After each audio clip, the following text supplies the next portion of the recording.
الله فلا مضل له ومن يضلل فلا هادي له ونشهد أن لا إله إلا الله وحده لا شريك له أما بعد فقد قال الله تبارك وتعالى في كلامه المجيد وفرقانه الحميد أعوذ بالله من الشيطان الرجيم بسم الله الرحمن الرحيم قد أفلح المؤمنون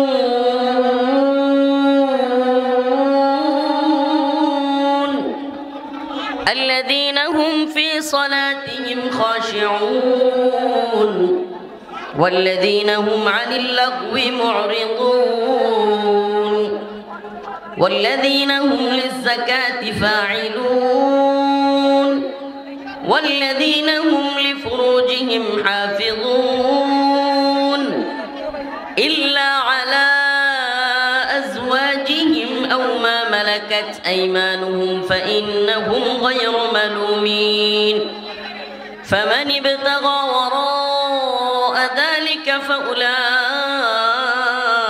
هم العادون صدق الله مولانا العظيم وصدق رسوله النبي الكريم ونحن على ذلك من الشاهدين والشاكرين والحمد لله رب العالمين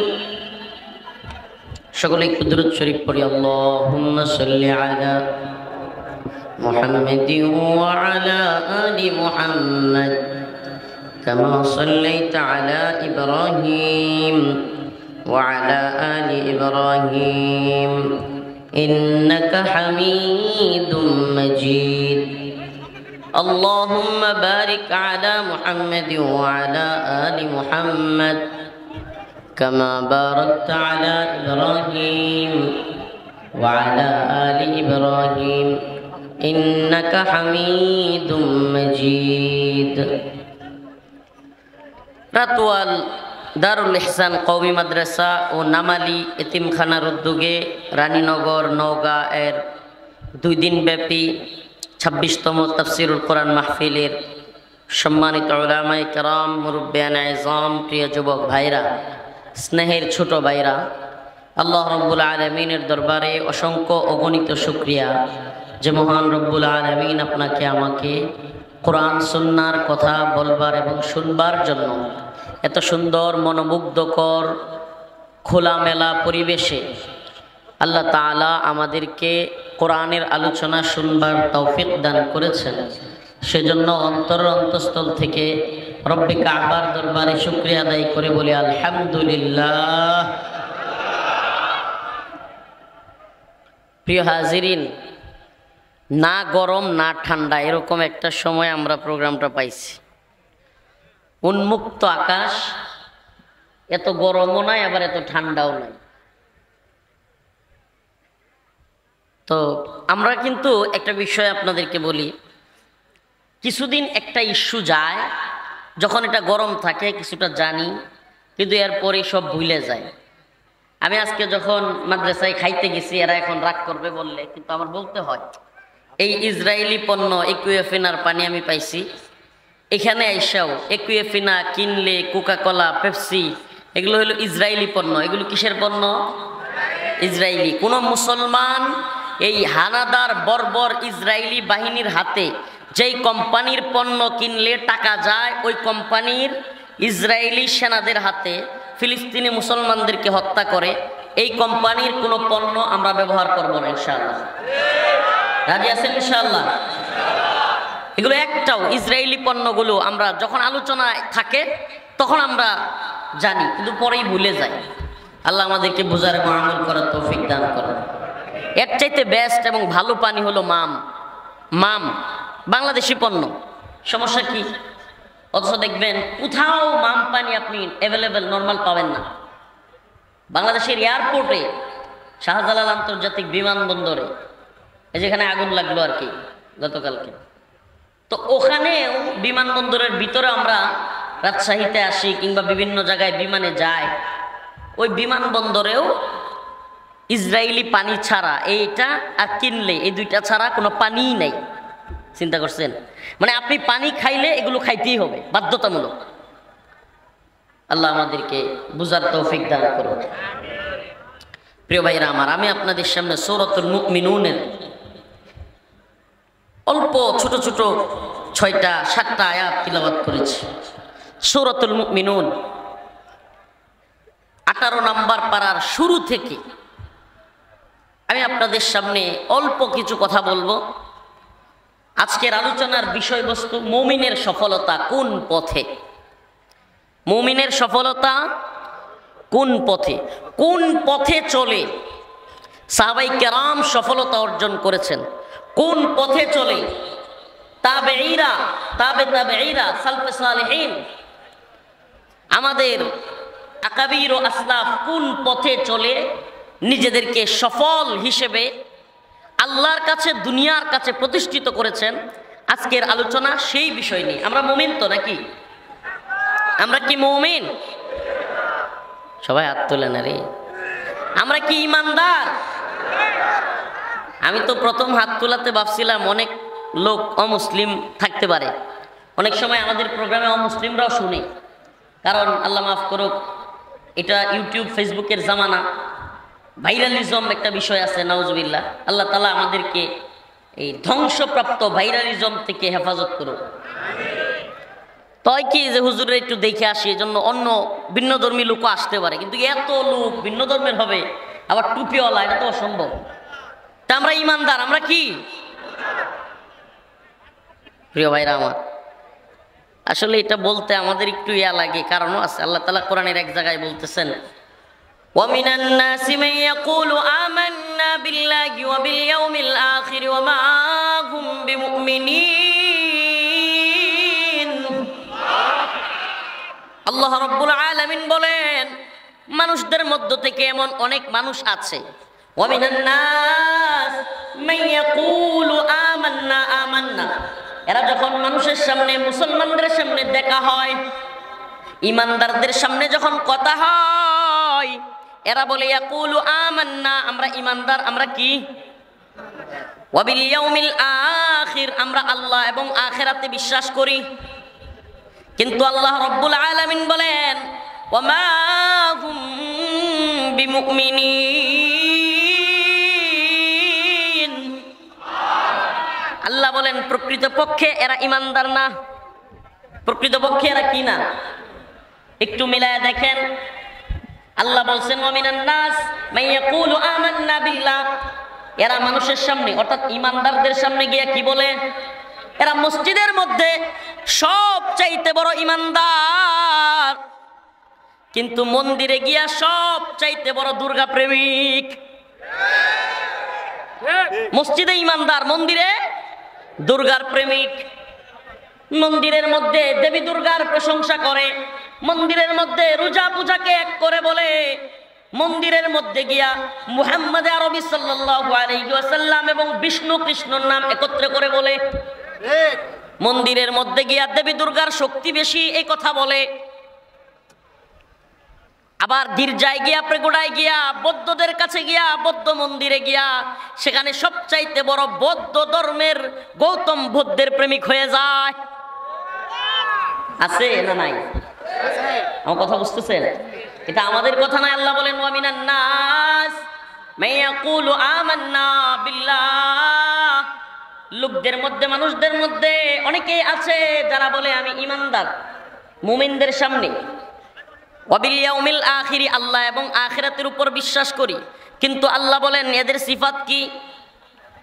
এদের সিফাত হলো এমন, ইখাদিউনাল্লাহ ওয়াল্লাযীনা আমানু, এরা আল্লাহকেও ধোঁকা দেয়, মুমিনদেরকেও ধোঁকা দেয়। ইখাদিউনাল্লাহ ওয়াল্লাযীনা আমানু, আল্লাহ বলেন এরা মনে করে তারা আল্লাহরেও ধোঁকা দিতেছে, আবার মুমিন মুসলমানদেরও ধোঁকা দিতেছে। এটা তারা মনে মনে মনে করে যে আমরা সবাই কি করতেছি? হিকমতের নামে ধোঁকা দিচ্ছি। আল্লাহ বলেন ওয়ামা ইয়াখদাউনা ইল্লা আনফুসাহুম, ও নেতা ও নেত্রী, ও মুনাফিক, অন্তরের মধ্যে গাদ্দারি রাখিনেওয়ালা, শোনো আমার আল্লাহ বলেন আল্লাহ বলেন ইউখাদিউনাল্লাহ ওয়াল্লাযীনা আমানু ওয়া মা ইয়াখদাউনা ইল্লা আনফুসাহুম। তুমি আল্লাহকেও ধোঁকা দিতে পারো না, মুমিনদেরকেও ধোঁকা দিতে পারো না। ওয়া মা ইয়াখদাউনা ইল্লা আনফুসাহুম, বরং নিজেরাই নিজে ধোঁকা দিলা। কাউকে ধোঁকা তুমি দিতে পারো না, ধোঁকা নিজে নিজে প্রতারণার শিকার হইলা।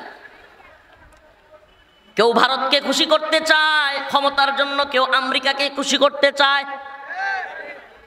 এই যে খুশি করার খেলা, এটা চলতেছে। এই কথাগুলো বলতাম না, এটা আচ্ছা যাক, এইদিকে বিষয় না। আমার মূল আলোচনার বিষয় মুমিনের সফলতা। মুমিনের সফলতা নিফাকের মধ্যে না, মুমিনের সফলতা বেশি ভোট পাওয়ার মধ্যে না, মুমিনের সফলতা দুর্গা পূজায় গিয়া ঘোরাঘুরির মধ্যে না, মুমিনের সফলতা আল্লাহকে রাজি খুশি করার মধ্যে। মুমিন তো এই পৃথিবীতে সফল হওয়ার কোনো সুযোগই নেই। ফাইনালি ইমানদার সফল কি ব্যর্থ এটা বুঝবার জায়গা এই দুনিয়া না। এই দুনিয়া আপনি সফল নাকি ব্যর্থ এটা বুঝতেই পারবেন না। কেন? আল্লাহ রাব্বুল আলামিন কোরআনের কারীমের এক আয়াতের মধ্যে বলেন, ফামান যুহজিহা আনিন নার ওয়া উদখিলাল জান্নাতা ফাকাদ ফাজ ওয়া মাল হায়াতুদ দুনিয়া ইল্লা মাতাউল গুরুর।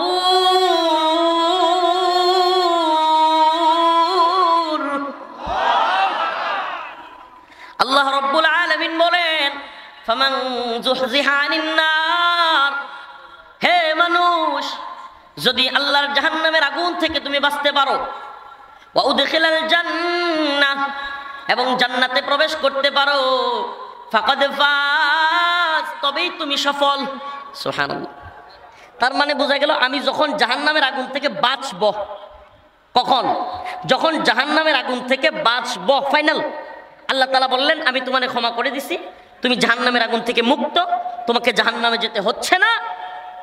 ওয়া উদখিলাল জান্নাহ, এবং তুমি জান্নাতে প্রবেশ করতে পারলা, তখন ফাকাদ ফাজ, তখনই বোঝা গেল মুমিন সফল। এই দুনিয়ার লক্ষ লক্ষ টাকার চাকরিজীবী, কোটি টাকার বাড়িওয়ালা, 5 কোটি 10 কোটি টাকার গাড়িওয়ালা, সুন্দরী রমণীকে বিবাহ করা পুরুষ, যশ খ্যাতি, ইউটিউব ফেসবুকে অনেক বেশি যশ খ্যাতি, এলাকার সবাই তাকে চিনে, 10টা 12টা সন্তান, বাতিজা, ভাই, বিশাল বড় বংশধর, 100-200 মানুষ বংশের ভিতরে, এলাকায় এমনি এমনি হাঁটে, সে নিজের সফল মনে করে, কিন্তু প্রকৃতপক্ষে সে কি সফল? হ্যাঁ, প্রকৃতপক্ষে সে সফল? আমাকে বলেন তো, যত বড় নেতা হোক, যত বড় লিডার হোক, যত বড় কিছু হোক, 3.5 হাতের উপরে কাউকে দিবে? যে না, তারে পুরা 2 কাঠা জমিন দিয়ে দেওয়া হইল, দেওয়া হবে? হ্যাঁ, সম্ভব? পৃথিবীর কোনো ক্ষমতাশীল, পৃথিবীর কোনো ডাক্তার, পৃথিবীর কোনো বিজ্ঞান, পৃথিবীর কোনো কিছু, সমস্ত ক্ষমতা একত্রিত হইয়াও একজন মানুষকে পৃথিবীতে বাঁচায়া রাখবে, তার মৃত্যু হবে না, এটা সম্ভব? সম্ভব? তাইলে তুমি কিসের জন্য এত অহংকার করো, দাম্ভিকতা নিয়ে চলো? এই মাত্র স্টেজে আসতেছি, এই মুহূর্তে একটা মৃত্যু সংবাদ আমাকে পুরা নাড়াইয়া দিছে। এই মুহূর্তে, এই যে স্টেজে আসতেছি, স্টেজে উঠবো, মোটরসাইকেলে উঠছি, এই মুহূর্তে আপনাদের সুপরিচিত মুখ, বাংলাদেশের একজন উদীয়মান হাফেজ, সারা পৃথিবী যাকে চিনে, সারা পৃথিবীর বুকে বাংলাদেশকে উজ্জ্বল করেছে, 110টা বা আরো বেশি রাষ্ট্রকে পিছনে ফেলে যে ছেলেটা সারা পৃথিবীর বুকে বাংলাদেশকে উড্ডীন করেছে, সেই বিশ্বজয়ী কারি, বিশ্বজয়ী হাফেজ নাজমুস সাকিব, আমার এলাকার সন্তান, ময়মনসিংহের সন্তান। নাজমুস সাকিবের আম্মা একটু আগে ইন্তেকাল করেছেন। একটু আগে আমাকে হঠাৎ করে বলতেছে যে অসুস্থ, আম্মাকে নিয়ে হসপিটালে যাচ্ছি। এই কিছুক্ষণ আগে ফেসবুকে দেখলাম ছেলেটা লিখলো, আম্মা আর নেই, আমি এতিম হয়ে গেছি। সুবহানাল্লাহ। ইন্না লিল্লাহি ওয়া ইন্না ইলাইহি রাজিউন, ইন্না লিল্লাহি ওয়া ইন্না ইলাইহি রাজিউন। ও নওগাঁর মুসলমান, একটু বিবেকের বন্ধ দরজা, বিবেকের যে তালা মেরে রাখছেন ওই তালাটা একটু খুলেন। নেতা হওয়ার খাহেসাত, মেম্বার হওয়ার, চেয়ারম্যান হওয়ার, অমুক হওয়ার, তমুক হওয়ার, বড় চাকরি পাওয়ার, নওগাঁয় বাড়ি করার, বাসা করবার অনেক খেয়াল, অনেক প্ল্যানিং করে রাখছেন, কিন্তু এটাই জানেন না এই প্রোগ্রাম থেকে উঠে বাড়ি পর্যন্ত যেতে পারবেন কি পারবেন না। ও মুসলমান ইমানদার, এজন্য প্রকৃত সফলতার দিকে আমাদেরকে এগিয়ে যেতে হবে। এমন সফলতা নয় যেটা বাচ্চা অসুস্থ হইলেই মনে হয় যে দুনিয়াতে এর চেয়ে কষ্ট আর কিছু নাই, মা মারা গেলে মনে হয় এর চেয়ে কষ্টের আর কিছুই নাই, স্ত্রী অসুস্থ হয়ে গেলে মনে হয় হায়রে আর কত কষ্ট। অনেক আনন্দে আছেন, অনেক ভালো, অনেক ফুর্তি করতেছেন, হঠাৎ করে পরিবারের কেউ বড় ধরনের অসুস্থ হয়ে গেছে, বলেন এই লোকের আর কোনো শান্তি থাকে? বাচ্চা অসুস্থ হয়ে গেছে, দৌড়ায় হসপিটালে নিয়ে যাওয়া লাগতেছে, বাড়িতে বিয়ে, আনন্দ ফুর্তি, কিন্তু ফুর্তি কি থাকে? এই দুনিয়ার আরাম আয়েশ, শোক, সমৃদ্ধি, এগুলা এতটাই ক্ষণস্থায়ী। নড়াচড়া করবে না ভাই, এই হকার ভাই, এই ছেলে বসে যাও একটু, হ্যাঁ তোমার যা কিছু আছে সব প্রয়োজনে আমাদের কাছে বিক্রি করে দাও, তাও এভাবে ঘোরাফেরা করো না মাহফিলের মধ্যে। একটু বিবেকের বন্ধ দরজাটা খুলেন, আজকে ওই আলোচনা একটু মন দিয়ে একটু শুনবার চেষ্টা করেন। আমাদের প্রচুর ক্ষুধা লাগে, অনেক ক্ষুধা লাগছে পেটে, সকালেও খান নাই, মনে করেন আমরা দুপুরেও খাই নাই, রাতের বেলায় এত ক্ষুধা লাগছে, কাচ্চি বিরিয়ানির একটা গ্রান আসতেছে,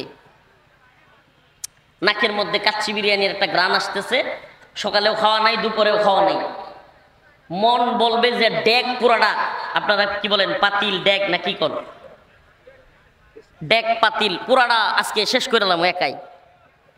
কিন্তু যখন আপনার পর্যাপ্ত খাবার 1-2 প্লেট খাওয়া হয়ে যায়, তারপরে যদি কেউ বলে যে আরো 2 প্লেট তোমাকে খাইতে হবে, এটা কি তখন আর আরাম থাকে নাকি শাস্তি হয়ে যায়?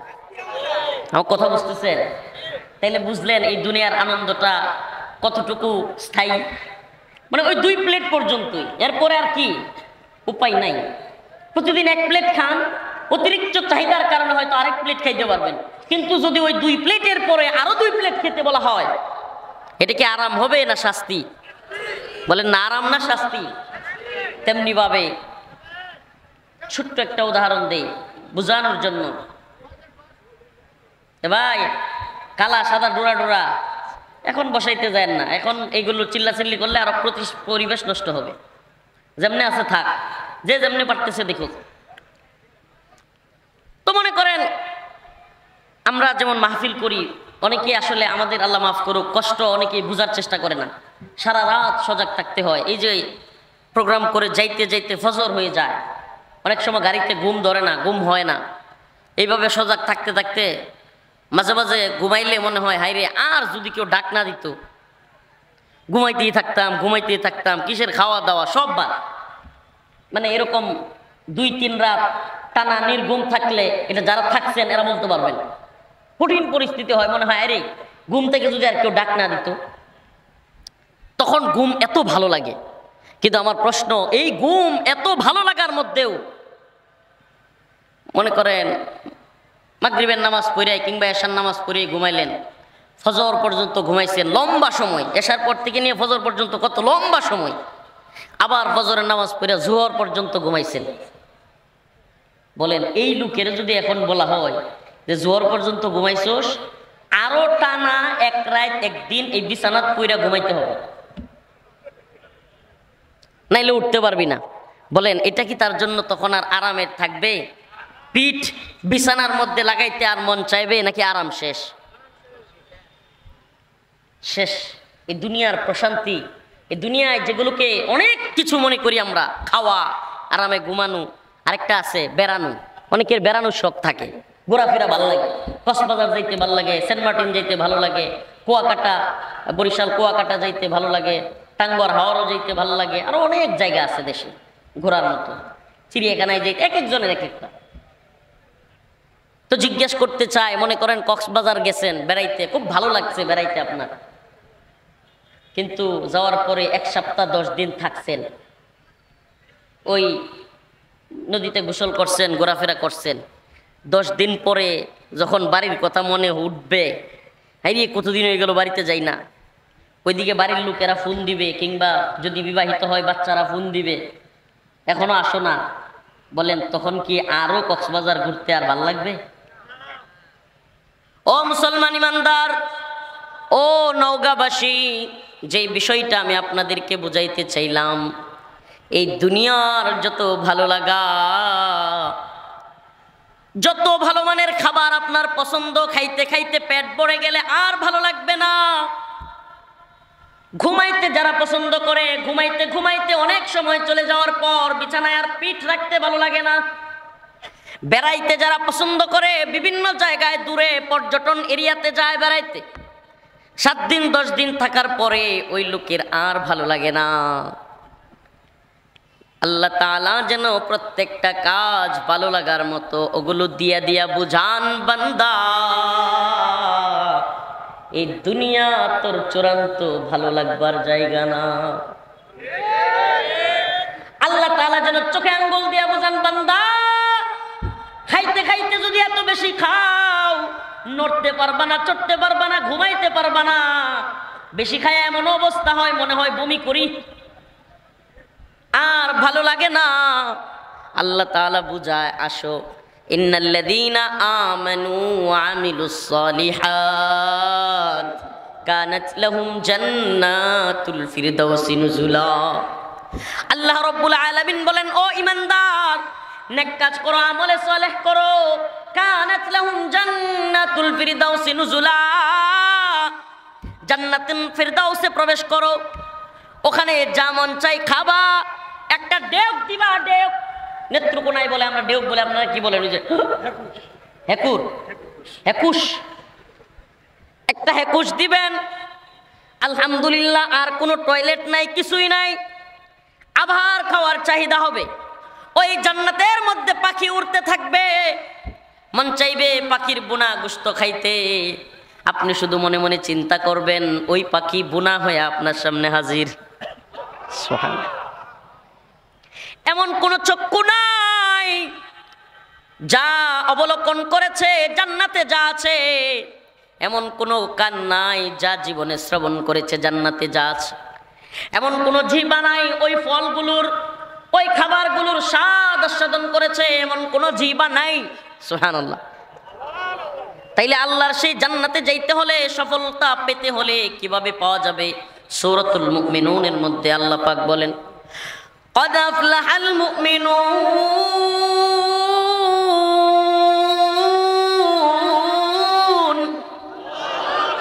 الذين هم في صلاتهم خاشعون। আল্লাহ রাব্বুল আলামিন বলেন, মুমিনরা সফল। কারা সফল? কাফেররা সফল, মুনাফিকরা সফল, ইহুদিরা সফল, নাসারারা সফল, মালউন মুশরিকরা সফল। কারা সফল?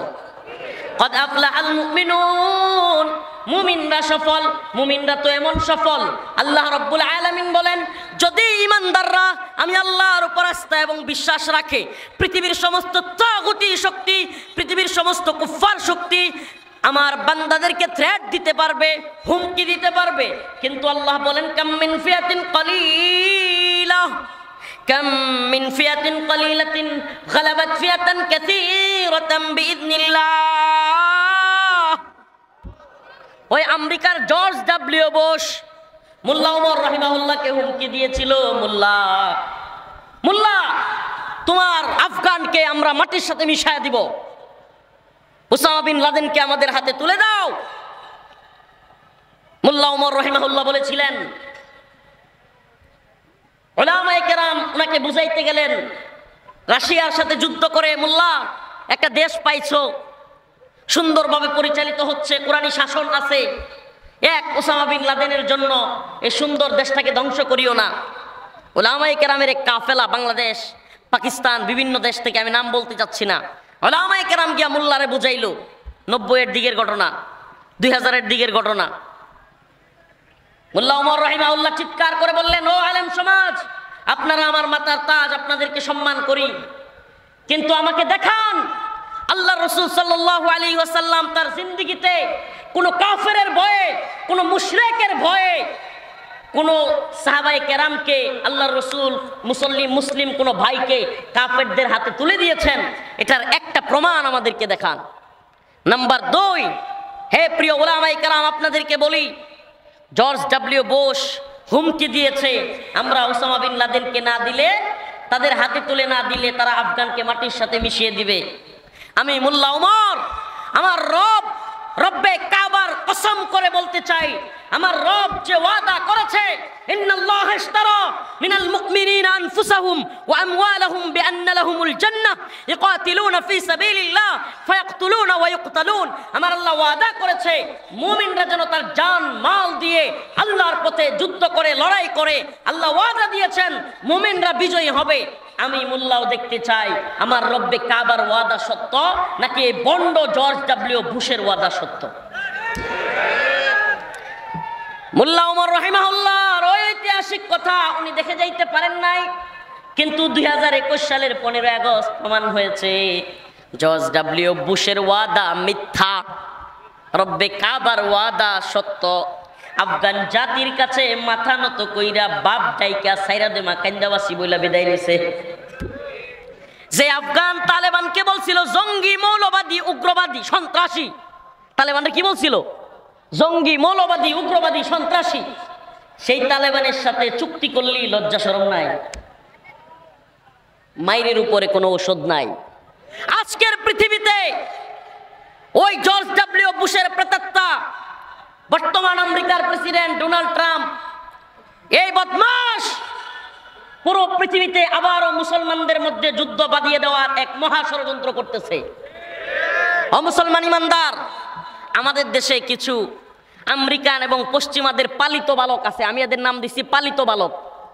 এরা শুধু ওয়েস্ট ওয়েস্ট ওয়েস্ট ওয়েস্ট করে, পশ্চিম পশ্চিম করে, উন্নত বিশ্ব উন্নত বিশ্ব।